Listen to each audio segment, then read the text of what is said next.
Boa noite. Boa noite. Hoje é quinta-feira, dia 6 de julho, e o Grande ABC Notícias está começando com os principais destaques da região. Recebemos aqui 2 vereadores, o Eduardo Leite, de Santo André, e o César Oliva, de São Caetano. Boa noite, César. Seja muito bem-vindo. Boa noite, Amanda. Boa noite, Leandro. Boa noite a todos os internautas. Obrigado por mais esse convite, essa oportunidade de estar aqui no programa. Eduardo Leite, igualmente, seja muito bem-vindo.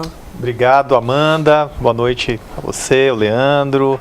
Boa noite ao César, a você que está nos assistindo. Espero que a gente possa hoje trocar boas ideias sobre a nossa região, sobre as notícias que estão aí no dia a dia. Bom, e esse é o objetivo mesmo para você que nos acompanha aí na telinha, na telona. 2 vereadores, um de Santo André, um de São Caetano, como a Amanda destacou, para repercutir os principais temas. A gente costuma dizer aqui que o vereador é o para-choque da classe política com a sociedade, porque você encontra o vereador na feira, no mercado, no dia a dia da escola, da unidade básica de saúde, e são esses temas que nós vamos pontuar aqui, claro, sempre com o olhar regional, que é o destaque aqui da TV Grande ABC, Amanda. É isso mesmo.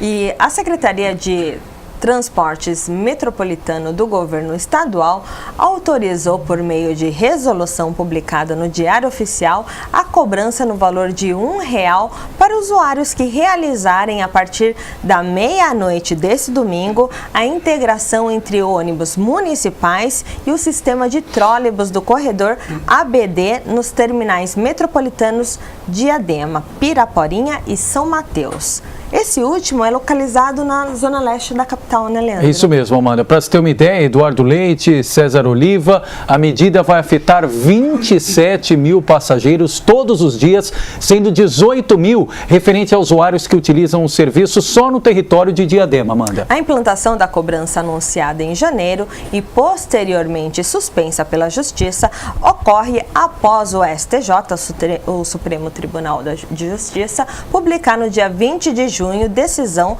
deferindo o pedido que impedia a cobrança da tarifa. Isso, que foi proferida no dia 6 de janeiro. Enfim, é uma polêmica muito antiga e por isso que a gente abre o Grande ABC Notícias pontuando, em que pese ser um tema de Diadema, e nós temos aqui vereadores de Santo André e de São Caetano, mas mais uma vez fala da região do ABC, porque foi alvo inclusive de agendas de manifestações, tem que ter a cobrança, não tem que ter a cobrança. O próprio prefeito de Diadema, Lauro Michels, havia feito inúmeras ações contrárias a isso, chegou a parar o carro no meio do corredor, numa atitude clara de reivindicação contra essa iniciativa. E a pergunta, começar até pelo Eduardo Leite, como é que você vê essa questão, Eduardo, e como está sendo tratado o tema do transporte público aqui na região, claro, com o olhar voltado a Santo André?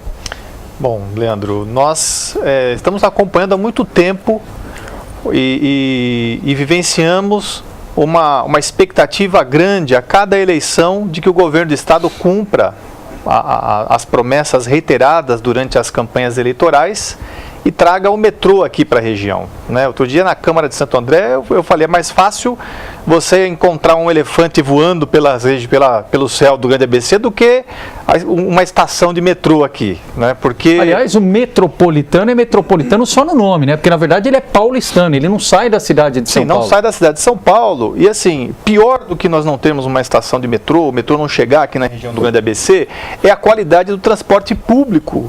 Os ônibus sob a responsabilidade da MTU são os piores do estado de São Paulo por ausência de uma licitação que está pendente há anos, né? Então as empresas operam em caráter emergencial, oferecendo um transporte de péssima qualidade para os passageiros, para os cidadãos que moram na região do Grande ABC, e agora, para piorar a situação, essa cobrança na integração em Diadema. Não dá para pensar os municípios do Grande ABC isoladamente. Então, o que acontece em Diadema reflete em Santo André, reflete em São Bernardo, reflete em outros municípios, né? Somos uma região, talvez uma das regiões mais integradas do estado de São Paulo, do país, né? Então, precisamos pensar o Grande ABC de forma estratégica, e a mobilidade urbana é essencial para a gente alavancar o desenvolvimento da nossa região. Sérgio, a sua opinião sobre isso e qual a demanda do transporte aqui em São Caetano?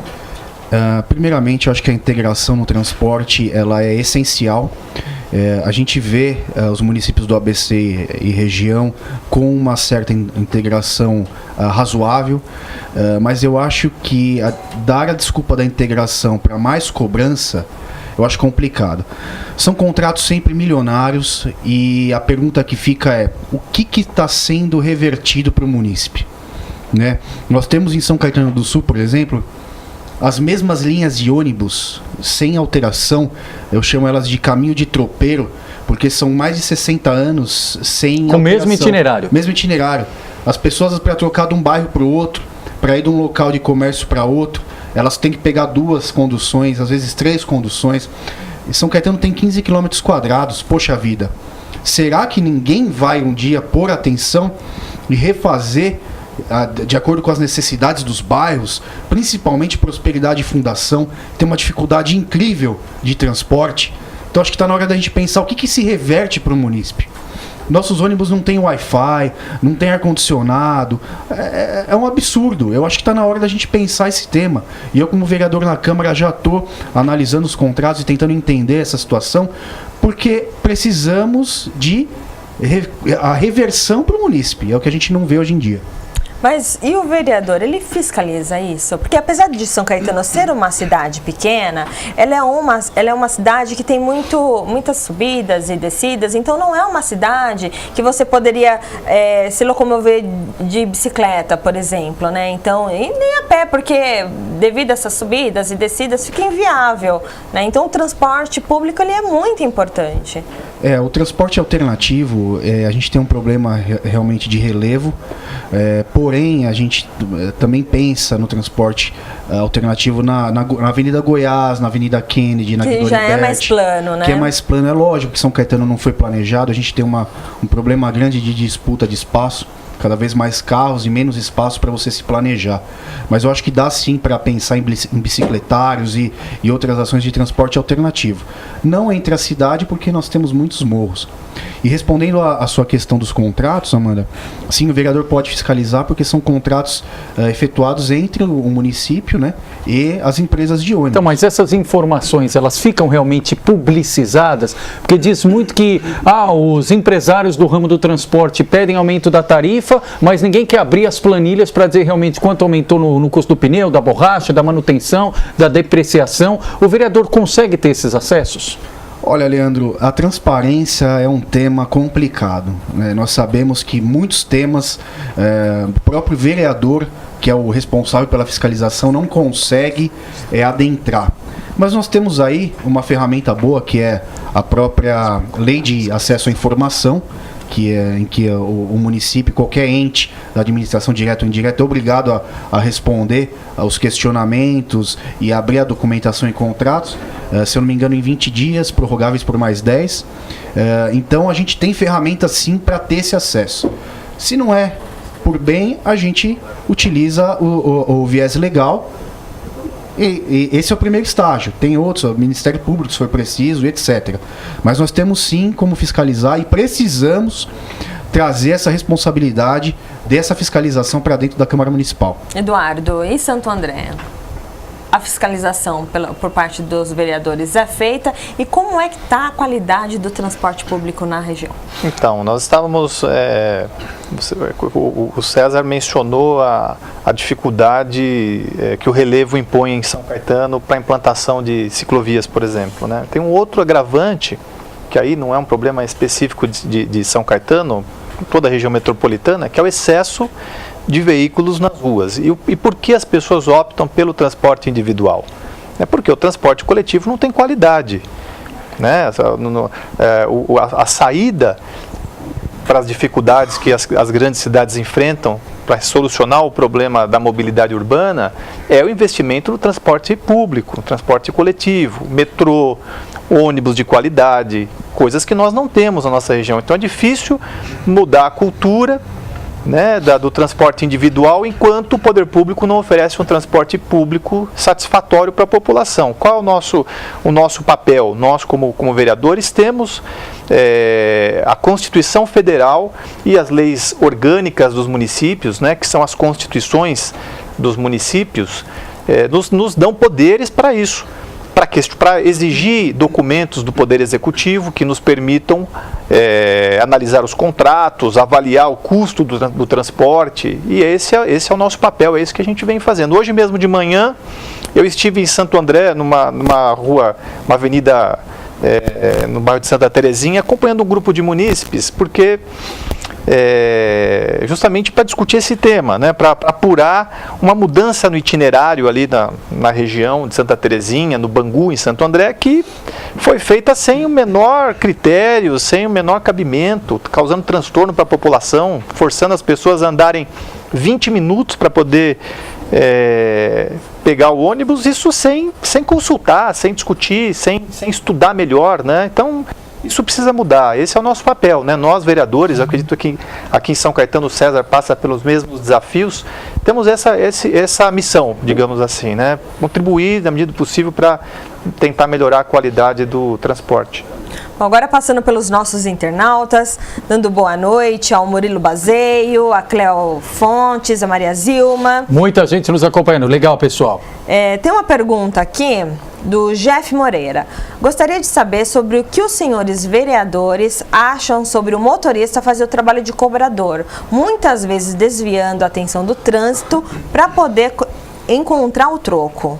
Sou morador de Santo André e acho essa questão absurda. Qual a opinião de vocês, Eduardo? Bom, primeiro agradeço a pergunta, né? Jeff Moreira. Importante, Jeff, obrigado pela sua pergunta. É lógico que eu não entendo, não tem cabimento, né? Não tem cabimento, por quê? Porque ou a pessoa está preocupada com a condução do veículo e é perigoso, é preciso uma atenção redobrada pelo porte dos ônibus em relação aos outros veículos, e ao mesmo tempo se preocupar com o troco. Então isso foi uma saída, uma medida, né, adotada pelas empresas para diminuir os custos, mas que coloca em risco a vida das pessoas, aumenta o tempo de percurso dos ônibus, né? Então, ou seja, eu sou contra essa política, porque eles criaram os micrões também. No início era só os micro-ônibus que não tinham cobradores. Daí pouco a pouco foram migrando. Aí criaram os micro-ônibus com 4 lugares a menos do que um ônibus convencional e foram extinguindo o cobrador. Acho que isso precisa ser revisto, essa política. César Oliva, você também compartilha dessa opinião? É um tema controverso. Eu acho que atrapalha bastante na maioria das vezes. Você vê, às vezes, quando você vão entrar mais de 5 passageiros no ônibus, aquela demora para o ônibus sair, forma aquela fila atrás, então realmente causa um impacto no trânsito. Tem a questão da extinção do cobrador, que é essencial ali para você dar dinâmica no serviço prestado, mas sabemos que em algumas regiões, que são regiões residenciais ou regiões com pouco trânsito, eu entendo como uma ação até que viável, mas tem que ser muito bem estudada, porque o impacto no trânsito em avenidas grandes e etc., ele pode ser bastante estarrecedor aí no trânsito no horário de pico. Então, nós tivemos também a notícia do ocorrido na escola aqui em São Caetano, o senador Flávio, que foi invadida na noite dessa quarta-feira e teve parte da fiação roubada. Como resolver essa questão de segurança, César? Ontem mesmo nós falamos sobre as câmeras. E deu repercussão. Deu repercussão e hoje a escola é invadida para roubar a fiação. Bom, nós tivemos um estupro esse mês passado agora. Numa escola de São Caetano. No Grigoli. Uma tentativa, né? Foi uma tentativa. Na verdade, né? Já que se configura, o crime, teve uma mudança na configuração. Na legislação. O ato sexual não foi consumado, mas já se configura o estupro. Agora, o ato sexual não foi consumado exatamente porque a professora disse que tinha uma câmera que estava filmando nas escolas. Pois bem, nós temos uma lei municipal que obriga que todos os próprios públicos, como escola, tenham monitoramento. Ocorre que não é o que a gente vê por aí. Nós temos inúmeras câmeras obsoletas, muitas sem estarem funcionando, e as que estão funcionando estão sem monitoramento. Mas não parece uma coisa simples de resolver, César? Quero ouvir também depois do Eduardo isso, mas no caso de São Caetano, 15 quilômetros quadrados, 15 bairros, não pode, por exemplo, deixar uma viatura da GCM ou da Polícia Militar na entrada e saída de cada colégio, por exemplo? Mas teria viatura para todos os colégios? Leandro, nesse quesito segurança, eu particularmente tenho uma opinião e eu acho que está faltando sim um pouco de atenção, principalmente no quesito de prevenção, no quesito das escolas. Eu acho que está faltando um pouco de usar um pouco de inteligência e tecnologia nessa parte, porque os nossos jovens não podem ficar à mercê. Nós estamos com tantos problemas já nas escolas e agora a gente vai ter consumação de crime dentro de um local que é justamente para educar, e nós vamos ter consumação de crime. Já foi um estupro, agora foi um furto. O que mais vai acontecer? Então acho que nós precisamos realmente dar uma atenção especial nesse tema segurança, porque senão já a gente vai perder o controle. Eduardo Leite, segurança pública de Santo André. Olha, o César tocou num ponto importante, que é a tecnologia nas ações de segurança pública. O que nós vemos é que o governo do estado investe muito pouco em tecnologias, né? Se nós olharmos para Santo André, o sistema de vídeo monitoramento implantado na cidade é um sistema custeado com recursos próprios e recursos federais.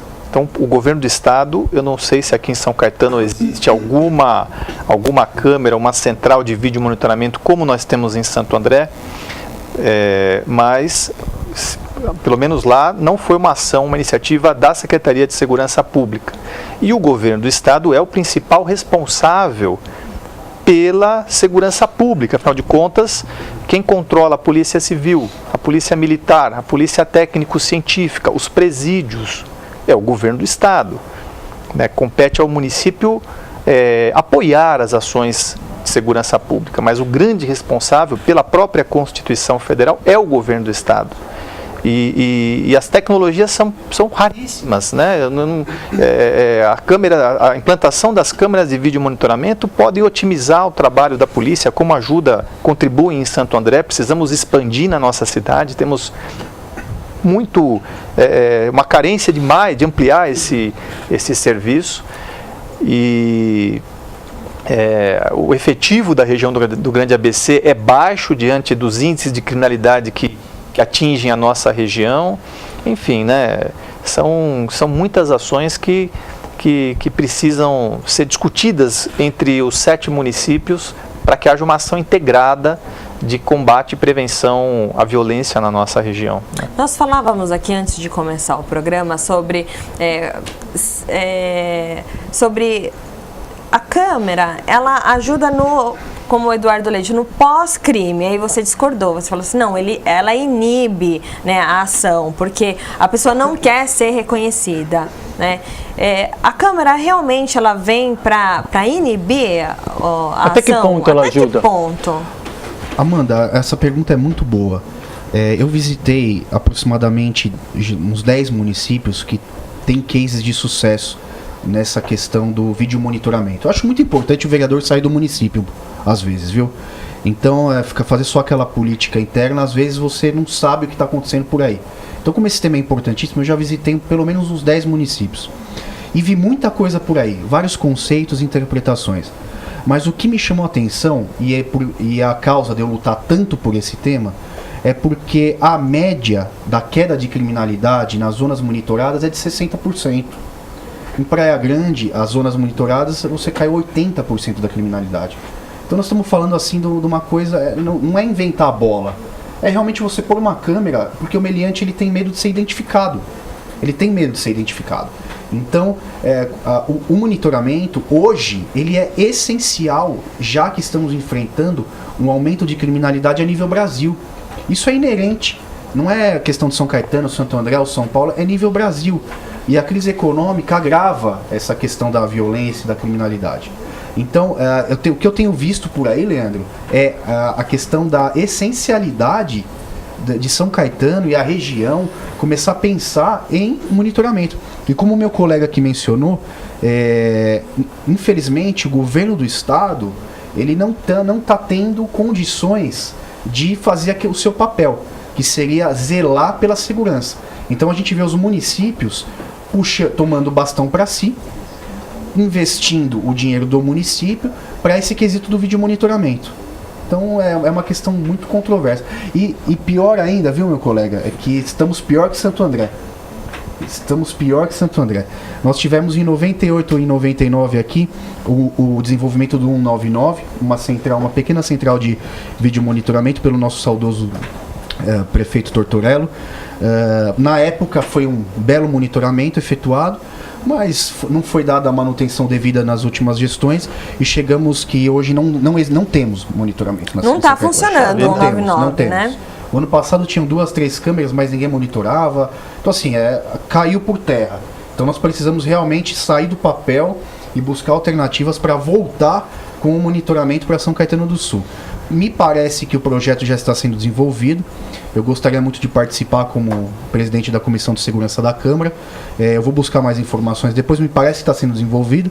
E eu gostaria também, Leandro, de trazer para São Caetano esse conceito que São Paulo está aplicando, que a gestão de São Paulo está aplicando, que é um conceito de um custo praticamente zero.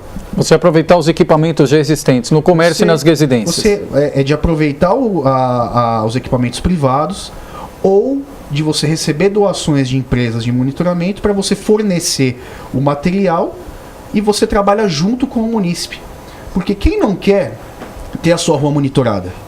Então, de repente, a pessoa absorve esse gasto da câmera, põe a câmera e cede as imagens. E vai ter a polícia monitorando 24 horas a própria rua. Né? Então... Eduardo, quero ouvi-lo também a respeito disso. Então, um dos grandes estimuladores, né? o que move o criminoso a ousar e cometer os crimes é o sentimento de impunidade. Então, eu acredito que para a identificação dos bandidos, né, após a autoria dos crimes, esse sistema pode ser muito, muito importante. Nós precisamos também ter uma atenção especial para prevenção, né? Como fazer para evitar que os crimes aconteçam. O que os municípios podem fazer, por exemplo? E nós, vereadores, devemos cobrar os prefeitos para que cuidem da manutenção da cidade, cuidem da iluminação pública. A capinação é importante porque tem áreas que ficam degradadas, servem de esconderijo para marginais. A estruturação e o preparo das guardas municipais, né, são políticas importantes. Aprovamos uma lei em Santo André que permite que o motorista de ônibus deixe a mulher, né, a mulher que é passageira, no lugar mais próximo à sua casa, não necessariamente no ponto de ônibus. O motorista tem autorização para deixar a mulher aonde ela quiser, depois de um determinado horário, na hora de voltar para sua casa. Então, são medidas que o poder público, o município, apesar de não ser o principal responsável... A responsabilidade da segurança é do governo do Estado. Isso. Mas constitucional, pelo menos. O governo do Estado tem que resolver esse problema. Tem que ser o carro-chefe no combate, na prevenção à violência urbana. Não pode simplesmente deixar a cargo dos municípios essa tarefa, né? Os municípios não têm a estrutura necessária para enfrentar os problemas. O município pode contribuir, mas quem tem a estrutura é o governo do Estado. Mas o problema, Eduardo, César, é falar isso para quem é alvo e para quem compõe as estatísticas da criminalidade.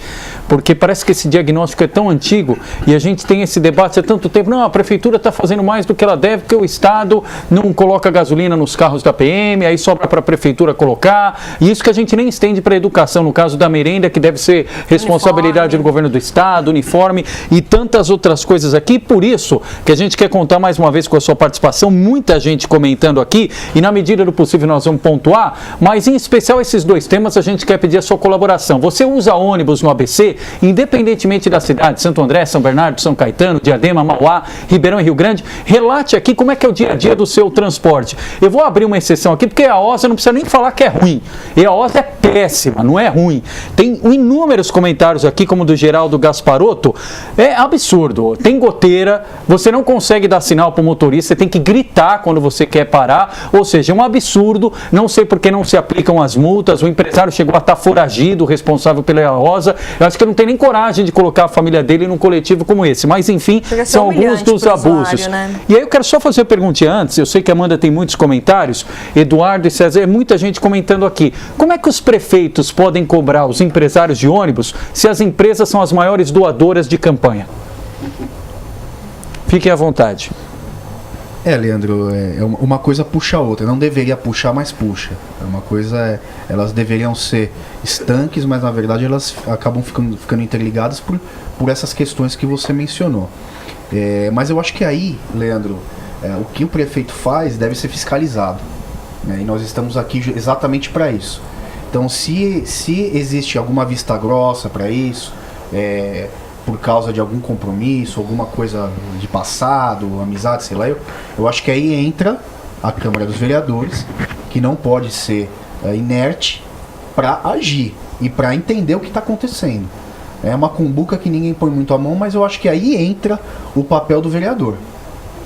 Eduardo. Eu acho que em 2016, a mini reforma política poderia ter avançado, poderia ter ido além, mas, por exemplo, poderia ter acabado com as coligações, implantado a cláusula de barreiras, poderia ter acabado com o voto obrigatório, enfim. Mas tivemos uma mini reforma política que proibiu a doação de pessoas jurídicas para as campanhas eleitorais. A meu ver, foi um avanço. Né? Essa proibição diminui o rabo preso dos políticos com os empresários que eram os financiadores das campanhas. Então, acho que foi um avanço. Outra medida importante é a transparência, né? A população exigir a transparência do poder público.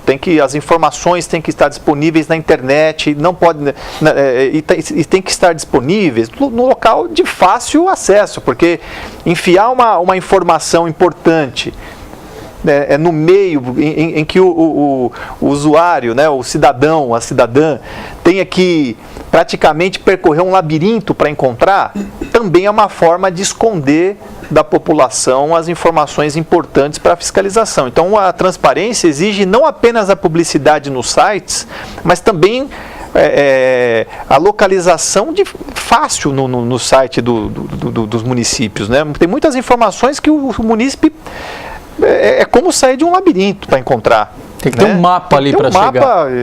Isso não é transparência. A transparência tem que estar ali. Eu quero saber qual é o custo do transporte, quanto o município paga de subsídio por passageiro, quantos passageiros utilizaram o nosso sistema de transporte no último mês, né? Qual o valor do contrato com as empresas, quantas multas foram aplicadas. Tudo isso tem que estar disponível no site, no local de fácil acesso. Assim a gente consegue controlar, fiscalizar melhor o serviço. Inclusive, pegando um gancho aqui, a gente percebe que os portais de transparência na internet são realmente, de forma muito sintética, expõem as questões. Você não encontra lá muita coisa que deveria ser encontrada. Ou então, como meu colega falou, no meio usa-se subterfúgios tamanhos que você acaba não encontrando aquilo que é importante. Então eu acho que cabe aí também uma fiscalização nos portais de transparência e deixamos claro que quem se sentir desinformado ou não conseguir encontrar aquilo que quiser, lei de acesso à informação, protocola, vai nos locais adequados, só procurar, quem São Caetano atende fácil, protocolo, pede os dados, é lei, tem 20 dias para dar mais 10. Aí você vai ter a sua informação de acordo com o que você procura. Olhando aqui na nossa rede social, o fato é que a população paga, ela não paga barato, ela paga para utilizar um transporte público decente, né? Que não tenha goteira, que quando ela deu o sinal para o motorista parar, que o motorista pare, não precisava nem ser fora do ponto, que pare no ponto, né? Hoje em dia são verdadeiras latas ambulantes, velhas, perigosas, muita gente aqui falando que pega o ônibus quebra no meio do caminho. Além do EOSA, tem mais algum que quebra? Quem paga essa situação, no final das contas, é a população que passa por essa humilhação todos os dias. Exatamente. E é verdade aqui o que foi mencionado, que as péssimas condições do transporte público forçam as pessoas a pegarem o seu carro e saírem de casa. Então você passa nos horários de pico, quando aquele trânsito está insuportável, e você vai olhando os carros, são raros os carros que têm mais de uma pessoa. Isso aí também você percebe um desperdício enorme de espaço, porque as pessoas pegam elas mesmas o carro e vão trabalhar sozinhas e tudo mais. O que nós devemos ter é uma mudança de conceito e começar a fornecer qualidade. Porque uma vez que você começar a fornecer qualidade, as pessoas vão começar a trocar o transporte particular pelo público, assim como é nas cidades e nos países desenvolvidos. Fazendo isso, as próprias empresas de transporte vão começar a ter mais lucro.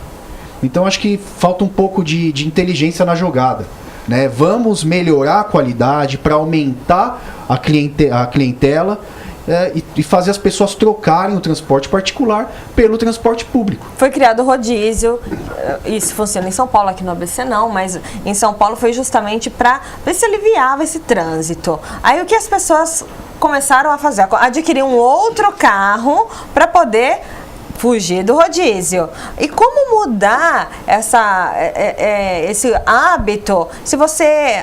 todo mundo tem que passar a usar o transporte público para desafogar o trânsito. Mas você não tem, você tem um transporte público de péssima qualidade. Então, você fica... correr atrás do rabo, porque não tem o que fazer, né? É uma situação muito difícil e sobra só para quem precisa usar o transporte público. Que é na ponta para o usuário, né?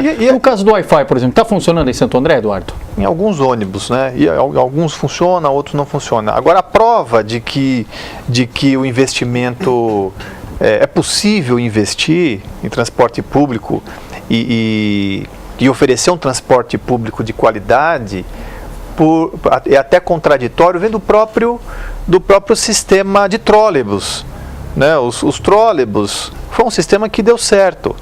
Pode ser melhorado, mas deu certo. Os ônibus geralmente são ônibus novos, modernos, né? Em alguns lugares está começando a relaxar, mas enquanto nós não tivermos um transporte coletivo eficiente que faça com que a pessoa se sinta encorajada a deixar o seu carro em casa e utilizar o ônibus, né? O metrô, nós não vamos conseguir tirar os carros das ruas, né?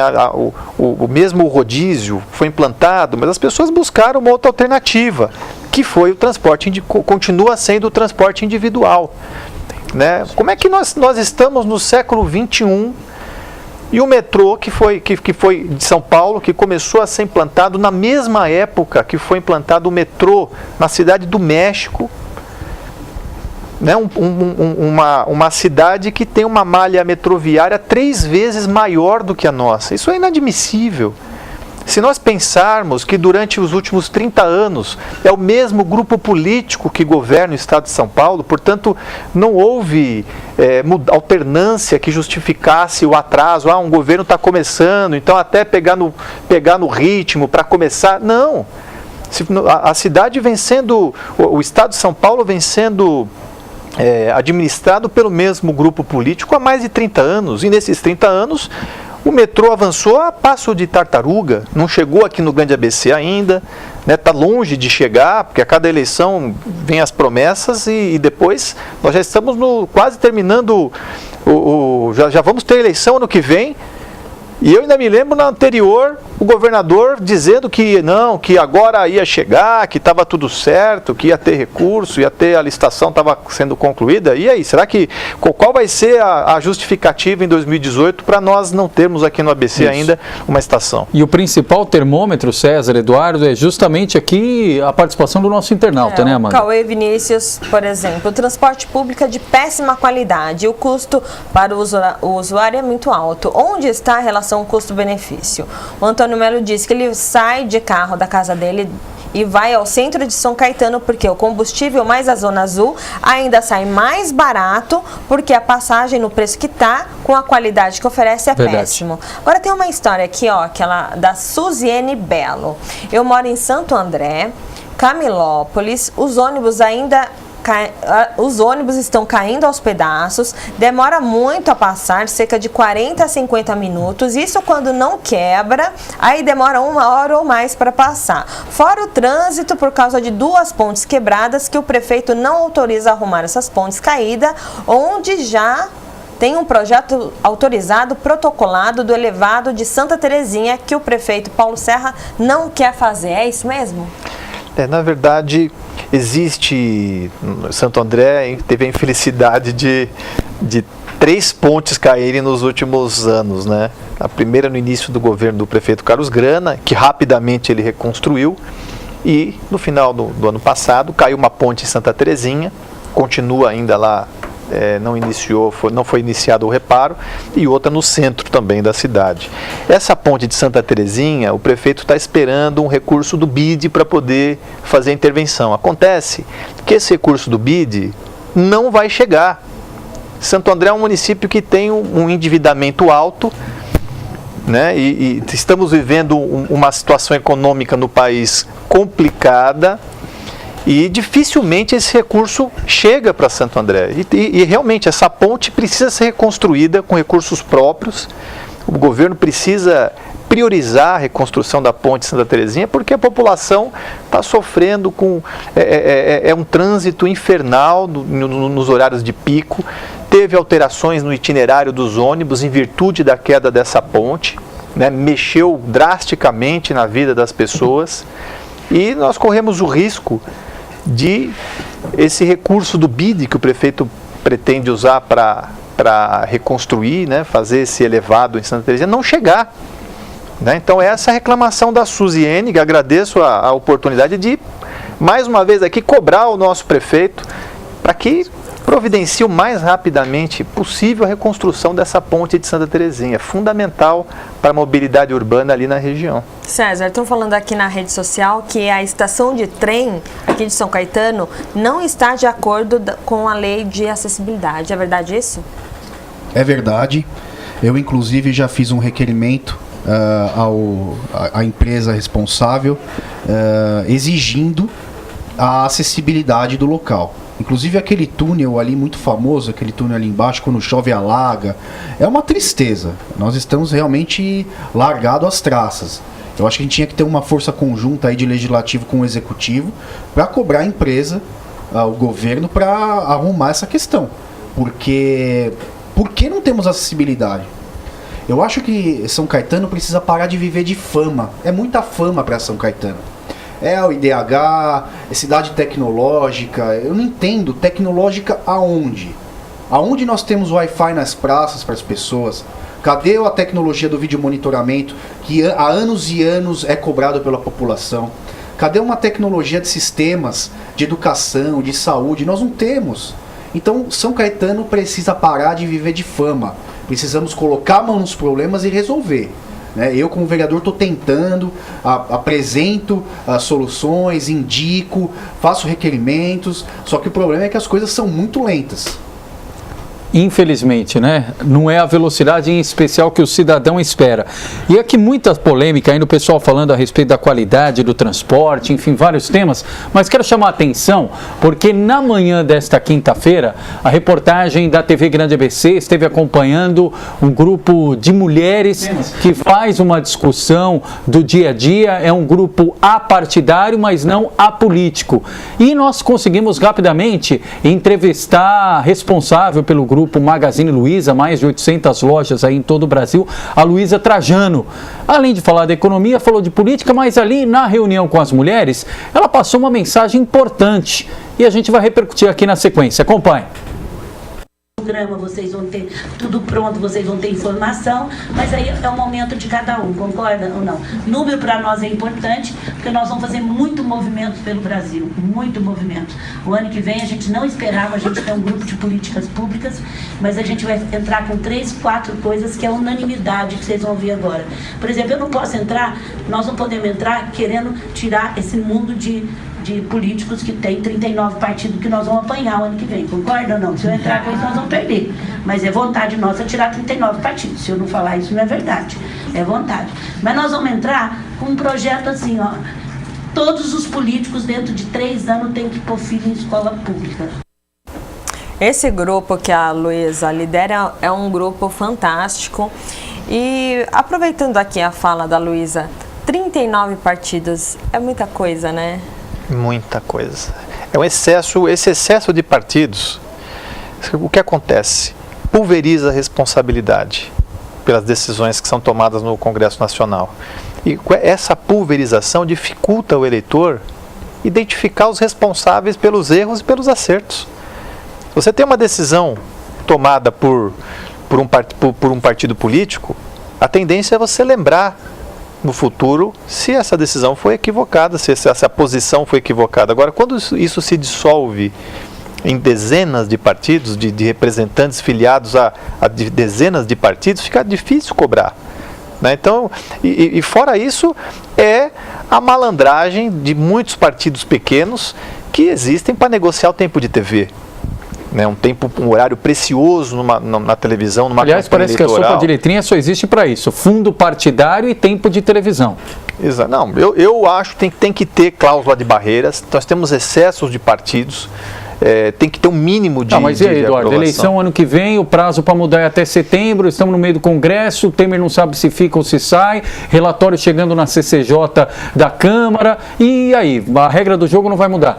Ou não tem tempo para ser alterado? Olha, a nação, né, acho que o Brasil espera que a classe política que hoje dirige o país, especialmente no Congresso Nacional, onde podem ser feitas as alterações legislativas que vão impactar nas eleições, tenham consciência do nível de reprovação que a população e de ojeriza que a população está em relação à classe política de uma maneira geral. E façam alguma coisa, né? Tenham um mínimo de decência e apontem algum caminho para o nosso país. O que nós não podemos aceitar é que as coisas continuem como estão, né? Com uma festa da negociação de tempo de TV, excesso de partidos políticos, baixa representatividade. Né? Então, algumas mudanças, aliás, diversas mudanças precisam ser feitas. Acontecer. E antes do César complementar, só dizendo para você que está em casa nos acompanhando, no celular, telinha, telona, até sábado o presidente do Brasil, Eunício Oliveira, viu? O presidente do Senado, porque o Temer foi para a reunião na Alemanha do G20, das 20 economias mais pujantes, como diria Caboclo, no dia a dia mundial, e o presidente da Câmara, que seria o próximo na linha hierárquica, Rodrigo Maia, tem um compromisso no Congresso da Argentina, e por isso, então, até sábado, Eunício Oliveira será o nosso responsável pelo Planalto. Pois não, César? Exatamente isso que eu ia falar. Enquanto os maiores líderes estão se reunindo com a cabeça boa para discutir problemas e projetos mundiais, o nosso líder, ele vai estar de corpo presente na Alemanha, mas a cabeça está aqui. Então, com toda essa balbúrdia que está ocorrendo no Congresso Nacional, lá em Brasília, será que os nossos políticos nesse momento estão com a cabeça boa para pensar em políticas públicas? Essa que fica a pergunta. Realmente, 39 partidos, só complementando, é um absurdo, realmente a quem que eles estão representando. Já não é mais uma coisa ideológica, né? Há muito tempo, é um negócio. Viram-se partidos de aluguel, é o que todo mundo sabe que acontece. Então, precisamos urgentemente de uma reforma política para conseguir reformular o que está errado. Do jeito que está, não dá para continuar. Então, eu não sei se vocês prestaram atenção, no finalzinho do vídeo da Luísa, ela fala que em 2 anos ela gostaria de ver todos os filhos das autoridades estudando em escola pública. O seu filho, e você falou, o Eduardo também tem um filho ou uma filha? Tenho dois filhos. Estudam em escola pública ou escola privada? Bom, essa pergunta já fizeram para mim. E a minha resposta é muito simples. Quando as pessoas não têm filhos sozinhas. Então, eu não posso tomar essa decisão sem consultar a mãe dos meus filhos, que é a minha esposa. E então, assim, os meus filhos não estudam em escola pública por uma opção nossa, né, uma compartilhada. Nós fizemos esse debate quando eles nasceram. Pela nossa logística, não havia também a possibilidade de estudarem numa escola pública que facilitasse a logística para a minha rotina e a rotina da minha esposa. Mas mais do que essa ideia sugerida pela, como é que ela chama? Luísa Trajano. O ideal, né, a nossa meta é o ensino público de qualidade, independente dos filhos dos políticos estudarem ou não em escolas públicas, né? Eu acho que isso não tem que ser um obstáculo e não pode ser uma desculpa para um político não se dedicar a lutar por um ensino público de qualidade. Sua opinião sobre isso, César? É polêmico, né? É polêmico, é discutível. Eu acho que a gente tem que tomar cuidado com esses discursos muito populistas, essa de surfar na ondinha da renovação. É isso que ia pegar o gancho, isso é uma fala demagógica, porque, por exemplo, quando o Lula foi para o hospital, a dona Marisa, o Lula não vai no SUS, o Lula vai no Sírio-Libanês, no Albert Einstein, aí na escola pública a mesma coisa. Até que ponto interfere o fato do seu filho, de você ser atendido pela rede privada ou pela rede pública? Isso muda seu foco ou seu engajamento em relação a determinada causa? Eu acho que não existem barreiras para os filhos dos políticos estudarem em escola particular ou pública. Eu acho que é uma questão de âmbito familiar que tem que ser decidido dentro de casa. Minha filha vai estudar em escola pública. A minha filha vai. Ela tem 8 meses ainda, mas quando ela crescer ela vai estudar, porque eu acho, Leandro, que essa questão do ensino particular e do ensino público, ele virou ao contrário, ele está invertido. A gente deveria estar com o ensino público sempre muito bom e com o ensino particular como complemento. Hoje a gente vê o contrário, cada vez mais está se mudando esse cenário. Mas eu gostaria que a minha filha estudasse em escola pública, e ela vai estudar, principalmente pelo fato que eu, como munícipe, eu entendo que nós devemos participar da administração e das coisas inerentes aos serviços públicos. Por exemplo, eu não vejo como papel de pai em pagar uma escola e colocar minha filha para dentro e falar, daqui para dentro é com a escola. Eu acho que os pais têm que participar, têm que cobrar, tem que ter uma associação, tem que participar de tudo aquilo que está acontecendo. E a gente vê que os pais estão cada vez mais pondo as filhas na escola e passando o bastão da responsabilidade e não quer saber o que está acontecendo, não quer participar nem nada. Eu penso o contrário. Eu acho que os munícipes têm cada vez mais que participar. Então, por isso, a minha filha vai estudar em escola pública. Aliás, é um debate aqui que quero até compartilhar com vocês. Acho que tem muitos debates aqui, muitos temas que a gente tem que ter coragem e responsabilidade para comprar aqui a discussão. A questão do filho estudar ou não estudar, acho que reflete muito pouco o engajamento. Você não vai medir o grau de envolvimento ou de energia do parlamentar ou do executivo se a filha dele estuda, se é atendida, se não é atendida, até porque a responsabilidade dele no exercício do mandato é zelar por aquilo que é público. Ponto. É a mesma coisa que debate a questão do horário. Quer ver só? Quantas horas você trabalha por dia, César? Bom, a política não para, né? Tá, você tem um horário de expediente? Se o cidadão te encontra na feira sábado de manhã, você está com a tua esposa lá, você fala para ele, me procura a segunda no gabinete que eu não vou te atender? Não, negativo. Tá. Agora você está trabalhando, que horas são? 8h22. Pois é, Eduardo, você está no domingão correndo no parque com seus filhos, com a tua esposa, um munícipe te aborda para relatar um problema. Você fala para ele, procura segunda-feira no gabinete? No horário comercial. Sim, com certeza não, você vai atender. Então, nós trabalhamos no mínimo 12 horas por dia, no mínimo, né? E de fim de semana, o mandato está sempre com a gente, né? Você está na quermesse, estamos no mês de junho, né? Acabamos de passar o período das quermesses, das festas juninas. Tá, você está lá, as pessoas vêm trazem as demandas e esse é o nosso papel. Sim, nós estamos, como o Leandro falou no início do programa, nós somos uma espécie de para-choques, né? Para-choques dos problemas. Agora, retornando um pouco àquela questão apontada pela Luísa, imagina o seguinte, se a gente for seguir essa lógica,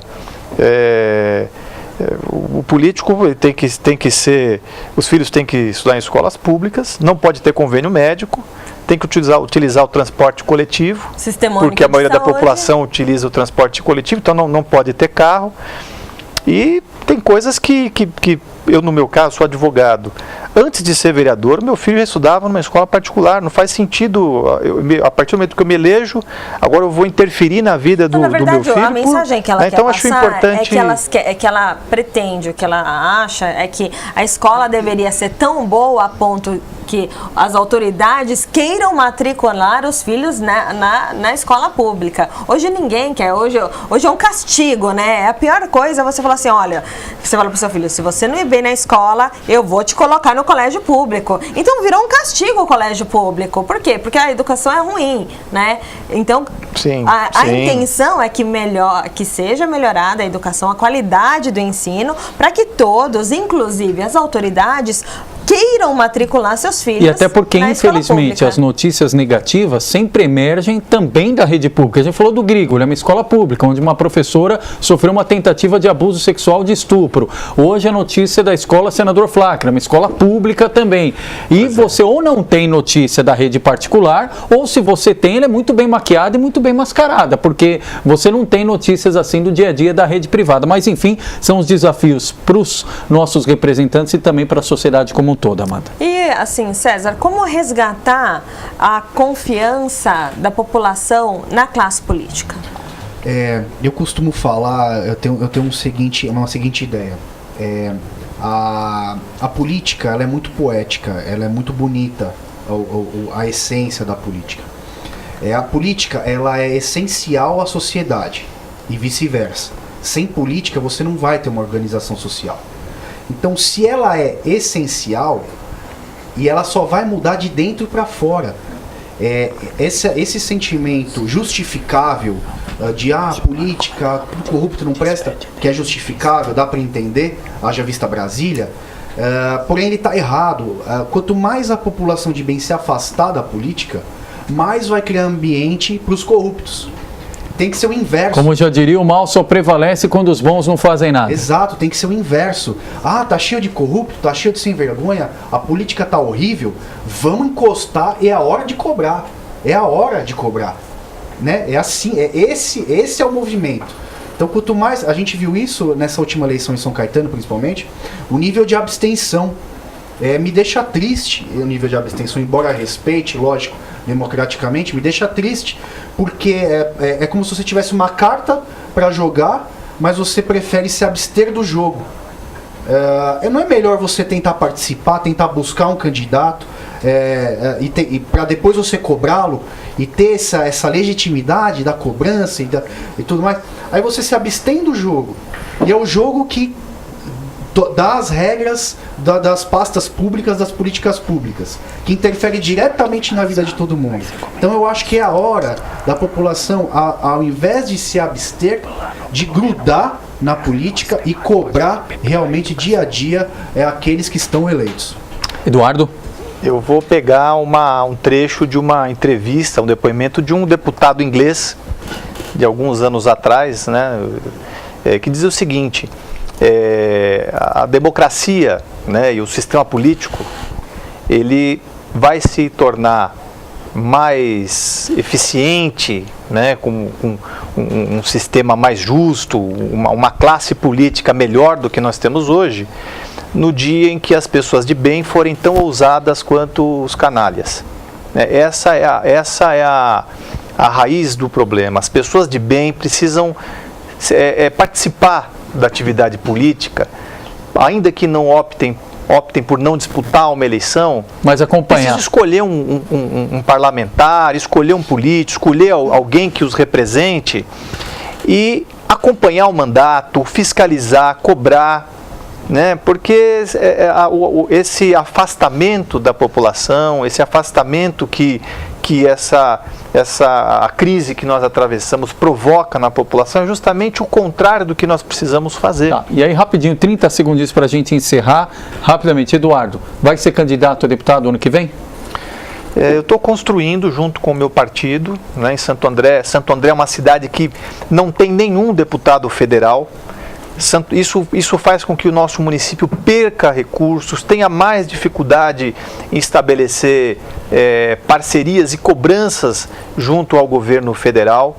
E nós estamos trabalhando nesse sentido, de buscar uma representatividade tanto para a nossa cidade como para a região do Grande ABC. Nós pegamos municípios como São Bernardo, tem 2 deputados federais, o nosso não tem nenhum. Então nós precisamos resolver esse problema, estamos trabalhando para isso. Obrigado pela presença, Eduardo. Agradeço mais uma vez a participação, Leandro, Amanda, um programa muito dinâmico. E vão voltar mais vezes. O papo flui, agradeço também a presença do César, que também tem contribuído muito aqui pelo município de São Caetano do Sul, e você que nos acompanhou, está acompanhando esse E o César não vai fugir da pergunta também. Candidato a deputado em 2018, César? Antes de responder a pergunta, eu quero só complementar e dizer que, por não aceitar a forma da política que estava sendo feita no município, que eu quis dar um passo à frente e me candidatar. Então hoje eu estou aqui e eu não vou esquecer do outro lado da mesa que eu estava até o ano passado. Bom, quanto à eleição, Leandro, eu estou 100% focado no meu mandato a vereador, 100%. Eu acabei de iniciar a vida política, mergulhei nela e estou realmente de corpo e alma. Eu acho que é um pouco extemporânea essa questão, mas é óbvio que estaremos de portas abertas caso o partido entenda como uma boa proposta. Obrigado pela participação, César. Obrigada pela participação. Eu não poderia deixar de passar por esse internauta, o Marcos Vinícius Martinez. Tenho meu filho em escola municipal infantil e estou plenamente satisfeito. Posso falar, inclusive, como pai junto à APM. Nesse momento estou presente à reunião do PPA Educação. Então, aqui um comentário positivo para a educação. Que bom. E um lembrete, você também pode rever o nosso programa de hoje no Facebook e também pela internet no tvgrandeabc.com.br. Uma excelente noite a todos. Até amanhã.